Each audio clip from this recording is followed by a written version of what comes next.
Pagi hari, tanggal 11 September 1973. Langit di atas ibu kota Chile tampak seperti biasa saja. Orang-orang berangkat bekerja, lintas bergerak seperti biasa. Aktivitas pemerintahan berjalan seolah tanpa ada hambatan. Namun, hanya beberapa jam kemudian, suara jet tempur mulai menggema di atas kota Santiago.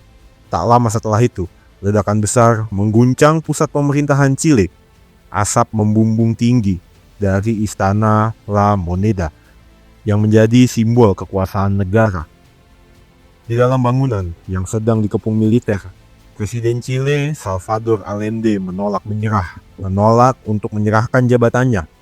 Hari itu bukan sekedar pergantian pemerintahan. Hari itu menjadi salah satu kudeta yang paling terkenal dalam sejarah modern Amerika Latin. Sebuah peristiwa yang lahir dari akumulasi akibat krisis ekonomi, polarisasi politik, ketakutan akan komunisme, campur tangan internasional, dan keputusan-keputusan yang hingga hari ini masih diperdebatkan. Apakah keputusan itu memiliki urgensi pada masanya? Bagaimana seorang presiden yang terpilih secara demokratis bisa berakhir dengan digulingkan oleh militernya sendiri? Dan bagaimana Chile berubah setelah hari yang mengguncang dunia itu? Dan inilah kisah gagalnya seorang presiden yang berujung pada kudeta Chile tahun 1973.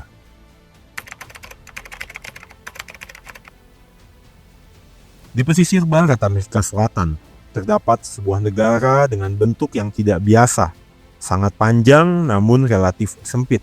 Negara itu adalah Chile, membentang lebih dari 4.000 km dari utara menuju selatan.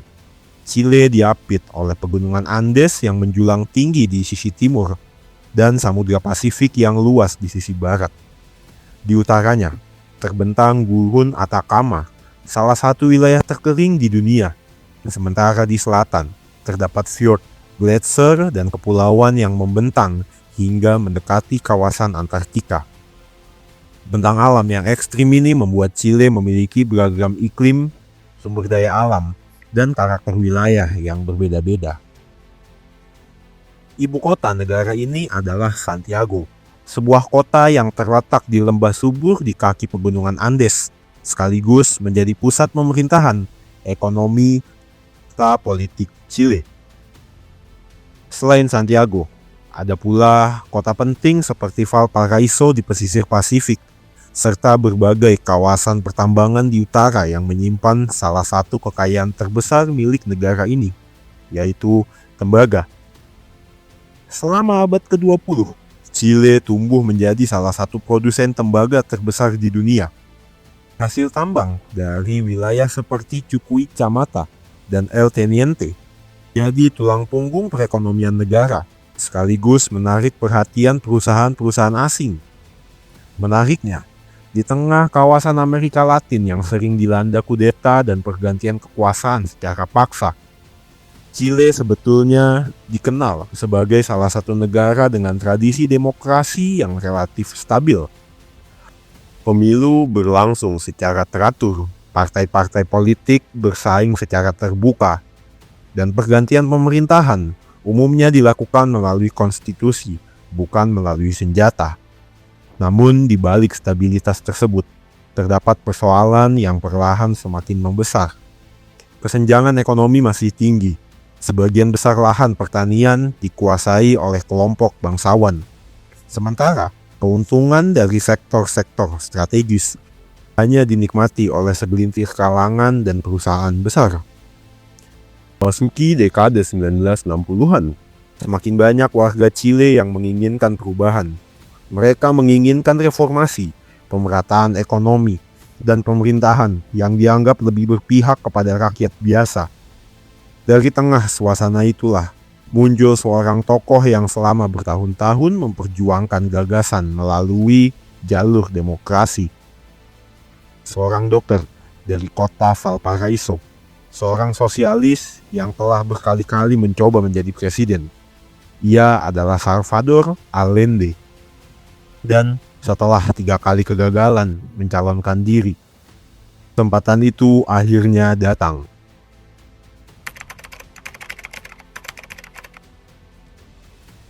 Salvador Allende lahir pada tahun 1908 di kota pelabuhan Valparaiso. Ia berasal dari keluarga kelas menengah yang aktif dalam dunia politik dan pelayanan publik. Setelah menempuh pendidikan kedokteran di Universitas Chile, Allende memilih terjun ke dunia politik dan menjadi salah satu pendiri Partai Sosialis Chile pada tahun 1933. Sebagai dokter, ia banyak menyaksikan langsung kesenjangan sosial yang terjadi di negaranya. Pengalaman itu membentuk keyakinan bahwa negara harus berperan lebih besar dalam menyediakan layanan kesehatan, pendidikan, dan kesejahteraan bagi rakyat. Karir politik Allende mulai menanjak pada akhir dekade 1930-an, yaitu ketika ia bergabung dengan pemerintahan koalisi kiri tengah yang dikenal sebagai Frente Popular. Pada tahun 1939, Presiden Pedro Aguirre Cerda menunjuk dirinya sebagai Menteri Kesehatan. Jabatan tersebut menjadikan dirinya sebagai salah satu menteri termuda di Chile saat itu. Selama menjabat, Allende aktif mendorong program kesehatan masyarakat, perbaikan sanitasi, peningkatan layanan medis, serta kampanye melawan malnutrisi dan penyakit menular yang masih ditemukan di berbagai wilayah Chile. Setelah meninggalkan kabinet, Allende terus membangun karir politiknya sebagai anggota parlemen dan kemudian senator. Selama bertahun-tahun, ia menjadi salah satu tokoh paling dikenal dari kubu kiri Chile. Memasuki Perang Dingin, politik Chile perlahan terbagi ke dalam 3 kekuatan besar.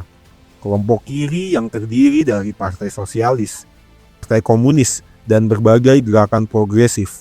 Kelompok tengah yang didominasi oleh Partai Demokrat Kristen, serta kelompok kanan yang mewakili kalangan konservatif, elite bisnis, dan pemilik tanah. Berbeda dengan banyak negara Amerika Latin yang dikuasai militer, pertarungan ideologi di Chile berlangsung melalui pemilu, dan Salvador Allende menjadi wajah utama kubu kiri yang hampir selama 2 dekade muncul dalam pemilu. Kesempatan pertama datang pada pemilu presiden tahun 1952. Saat itu, Chile masih dipengaruhi oleh figur populis, mantan diktator militer Carlos Ibáñez del Campo.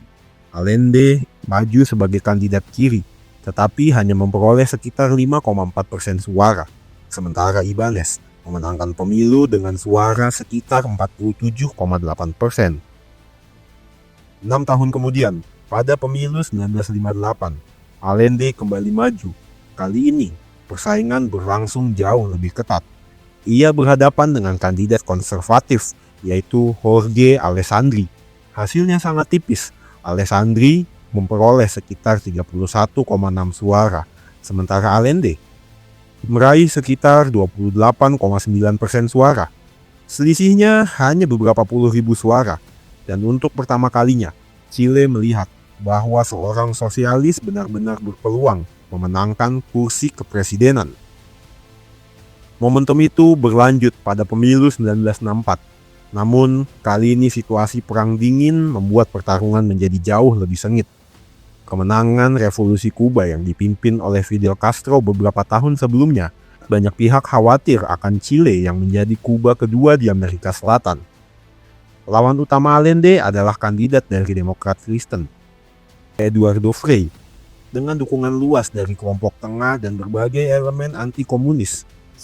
Frei memenangkan pemilu dengan sekitar 56% suara, sementara Allende tidak lebih dari 40%.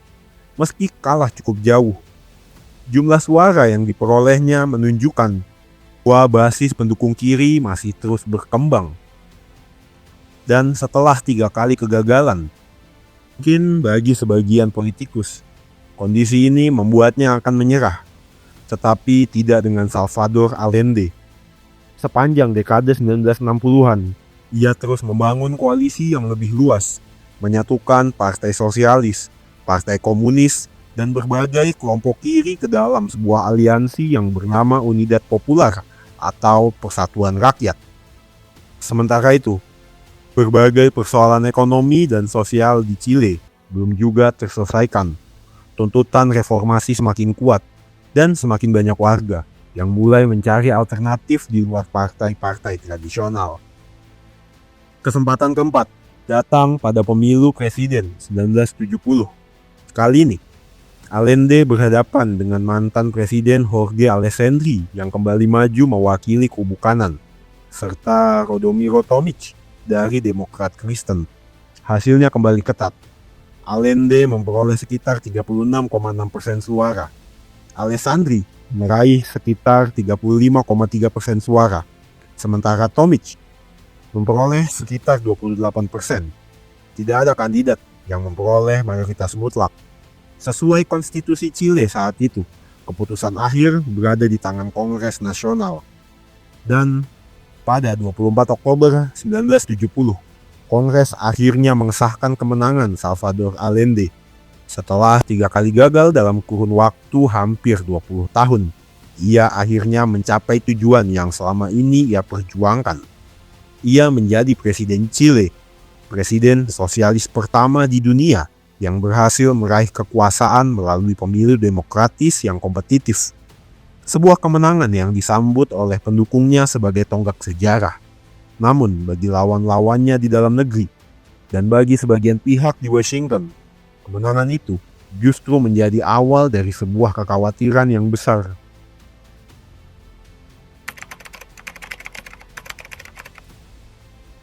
Ketika Salvador Allende resmi menjabat sebagai presiden Chile pada November 1970, ia membawa program La Vía Chilena al Socialismo atau Jalan Chile menuju Sosialisme.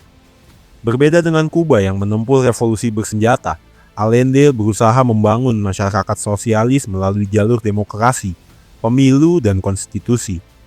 Tujuannya adalah mengurangi kesenjangan sosial yang selama puluhan tahun menjadi masalah di Chile.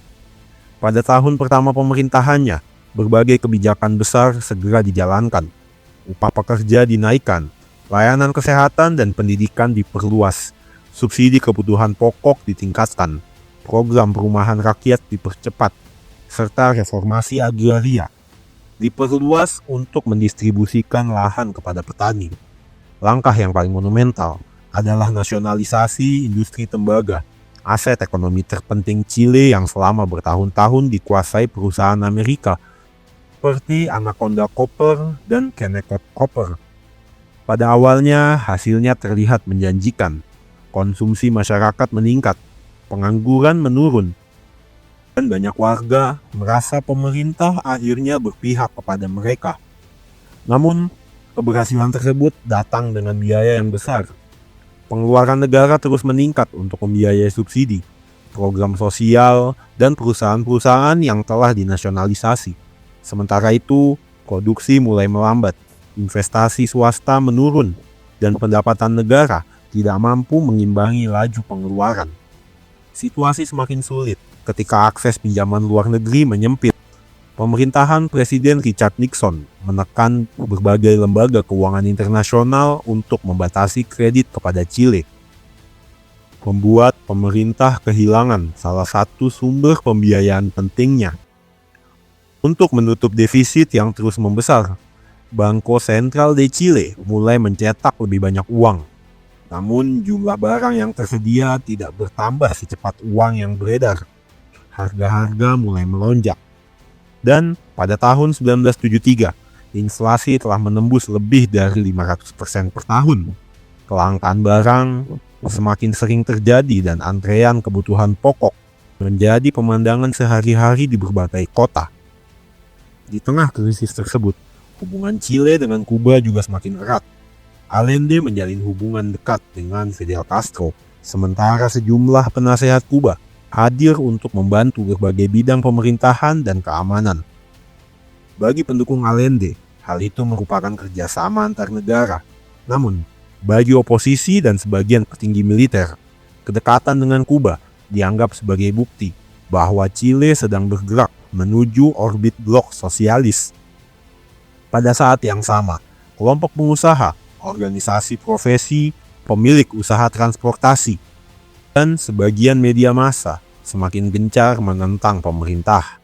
Puncaknya terjadi pada Paro de Octubre tahun 1972.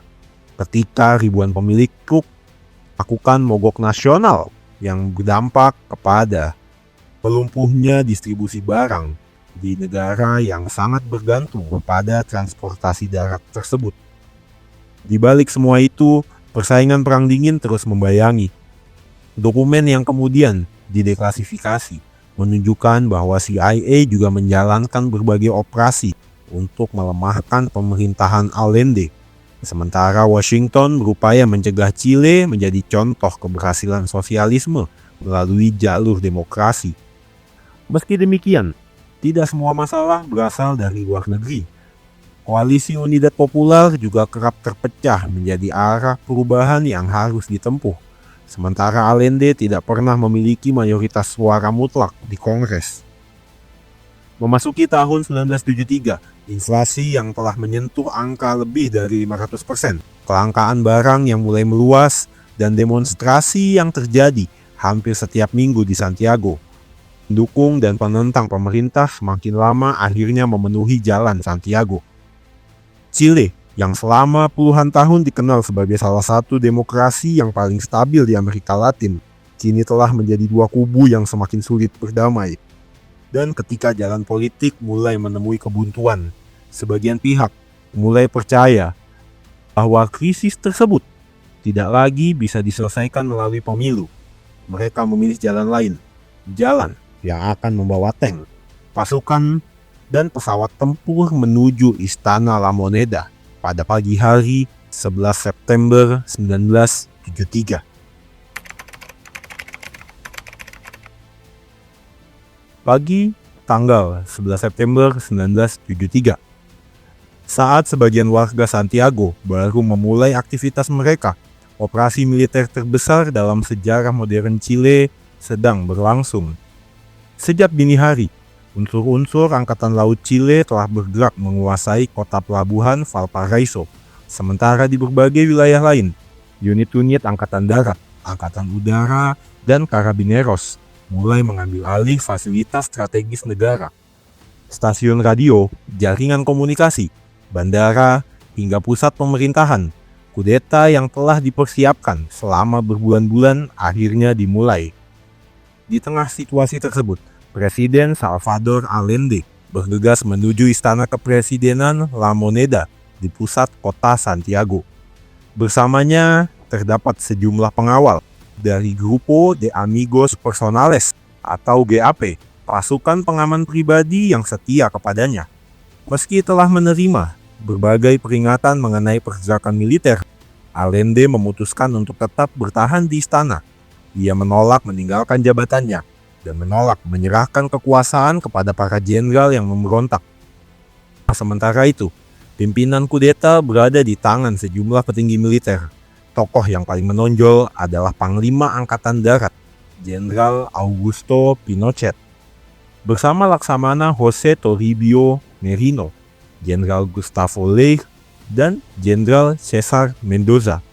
Mereka membentuk junta militer yang bertujuan menggulingkan pemerintahan Allende. Melalui siaran radio, para pemimpin kudeta memberikan ultimatum. Allende diminta mengundurkan diri dan menyerahkan kekuasaan. Namun, jawaban yang mereka terima adalah penolakan. Menjelang pagi, Allende menyampaikan pidato terakhirnya melalui radio Megalanes. Dalam pidato yang kemudian menjadi salah satu pidato politik paling terkenal di Amerika Latin itu, ia menyatakan tidak akan mengundurkan diri dan akan tetap setia pada mandat yang diberikan rakyat Chile. Beberapa jam kemudian, situasi memasuki titik tanpa kembali. Tank-tank Angkatan Darat mulai mengepung kawasan pusat pemerintahan. Pasukan bergerak mendekati La Moneda dari berbagai arah. Baku tembak pecah di sekitar kompleks istana. Asap mulai terlihat membumbung di atas pusat kota Santiago. Ketika ultimatum terakhir diabaikan, junta militer memerintahkan serangan udara.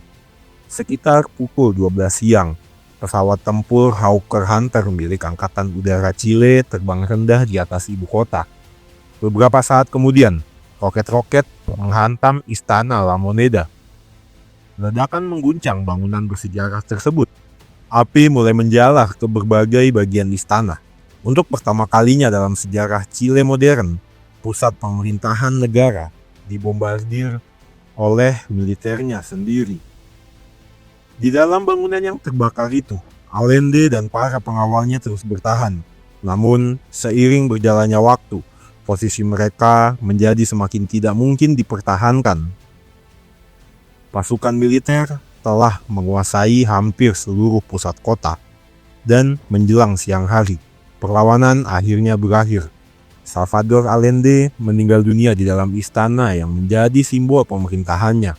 Penyelidikan resmi yang dilakukan bertahun-tahun kemudian menyimpulkan bahwa ia mengakhiri hidupnya sendiri menggunakan senapan AK-47 yang sebelumnya diberikan oleh Fidel Castro. Dengan kematiannya, berakhir pula pemerintahan yang hanya bertahan kurang dari 3 tahun. Sore itu, asap masih membumbung dari La Moneda.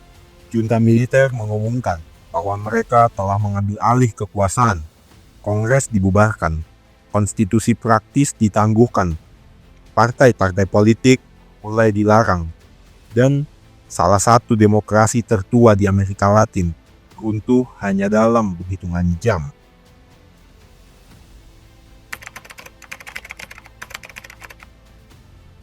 Setelah jatuhnya Salvador Allende, kekuasaan di Chile tidak langsung berada di tangan satu orang. Pada awalnya, negara dipimpin oleh sebuah junta militer yang terdiri dari 4 cabang angkatan bersenjata. Namun di antara para pemimpin kudeta itu, salah satu nama perlahan muncul sebagai figur paling dominan, Jenderal Augusto Pinochet. Ironisnya, hanya dalam beberapa minggu sebelum kudeta, Pinochet justru diangkat oleh Allende sebagai Panglima Angkatan Darat.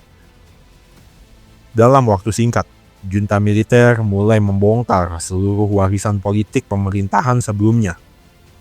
Kongres Nasional dibubarkan, partai-partai politik dilarang beroperasi, serikat pekerja diawasi secara ketat, kebebasan pers dibatasi, dan status darurat militer diberlakukan di berbagai wilayah negara. Militer mengklaim langkah tersebut diperlukan untuk menyelamatkan Chile dari ancaman perang saudara dan komunisme. Namun bagi banyak warga negara, era baru yang dimulai setelah kudeta justru ditandai oleh ketakutan. Dalam beberapa hari setelah pengambil alihan kekuasaan, ribuan orang yang dianggap simpatisan pemerintah Allende ditangkap. Banyak diantaranya dibawa ke stadion, barak militer, atau pusat-pusat penahanan sementara. Salah satu lokasi yang paling dikenal adalah Stadion Nasional Santiago, yang diubah menjadi tempat penahanan massal bagi ribuan tahanan politik. Di sana, para tahanan menjalani interogasi, penyiksaan, dan dalam sejumlah kasus, eksekusi tanpa proses hukum. Nasibnya serupa dengan para terduga komunisme yang ada di Indonesia di era 1965-1966. Untuk mengonsolidasikan kekuasaan, rezim Pinochet membentuk badan intelijen yang dinamakan DINA atau Dirección de Inteligencia Nacional yang langsung dipimpin oleh Kolonel Manuel Contreras. Lembaga ini bertugas memburu lawan politik baik di dalam maupun luar negeri. Selama bertahun-tahun, ribuan orang ditangkap, dipenjara, diasingkan, atau menghilang tanpa jejak. Namun di sisi lain, pemerintahan Pinochet juga melakukan perubahan besar dalam bidang ekonomi. Dengan bantuan sekelompok ekonom yang dikenal sebagai Chicago Boys yang pernah belajar di University of Chicago, Chile mulai menerapkan kebijakan ekonomi pasar bebas. Perusahaan-perusahaan negara mulai diprivatisasi, regulasi ekonomi dikurangi, investasi asing perlahan didorong masuk, dan perekonomian Chile perlahan diarahkan menuju model yang sangat berbeda dari era Allende. Selama hampir 17 tahun, Augusto Pinochet memimpin Chile. Bagi para pendukungnya, ia dianggap sebagai tokoh yang menyelamatkan negara dari krisis ekonomi dan konflik ideologis. Namun bagi para pengkritiknya, ia adalah simbol kediktatoran militer yang dibangun di atas penangkapan, penyiksaan, dan hilangnya ribuan warga negara. Warisan itu terus menjadi perdebatan, bahkan hingga hari ini. Pada akhirnya, kudeta 11 September 1973 tidak hanya mengakhiri pemerintahan Salvador Allende. Peristiwa itu juga mengubah arah sejarah Chile selama puluhan tahun berikutnya.